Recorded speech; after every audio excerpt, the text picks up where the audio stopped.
C'est quand même pas rien de travailler sur certaines cathédrales, les grands châteaux. Il y a quand même quelque chose d'un peu exceptionnel. Je ne travaillais que pour le monument historique. C'est un choix parce que ça me plaît d'être au contact du monument. Il y a beaucoup de gens qui pensent « Ah, sculpteur, terre de pierre, faut être artiste, tout ça ». Il n'y a pas tellement le côté artistique, comme on pourrait l'entendre, vraiment en termes artistiques, de quelque chose de soi-même. Un sculpteur dans le monument historique, on ne lui demande pas de créer quelque chose.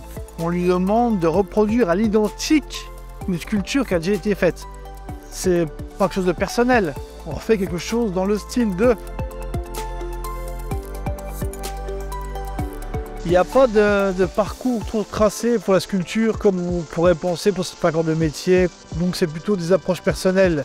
Il y a une grosse part de dessin, savoir dessiner, représenter le vivant, même dessiner un arbre, n'importe quoi, mais quelque chose assez réaliste. Et après le travail de la terre, le modelage, même si c'est pas l'approche de la pierre directement, c'est vraiment la base de l'école de la sculpture, quoi.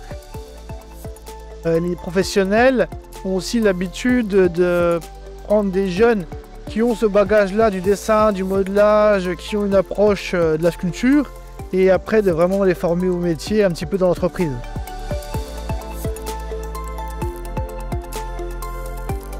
Les qualités pour vraiment le métier de sculpteur en soi, être passionné, c'est sûr, curieux, il faut quand même aimer le patrimoine, l'histoire de l'art. Il est super important de savoir sur quoi on travaille, dans quelles conditions c'était fait à l'époque, et d'être dans la bonne philosophie, ça permet quand même d'être au plus proche de ce qu'on réalise. Avec les technologies modernes, c'est vraiment un métier qui peut s'ouvrir un peu à tout le monde. Après, c'est sûr que c'est un peu dur parfois quand on est sur un échafaudage. Le jeu en vaut largement la chandelle et il n'y a rien non plus de surhumain.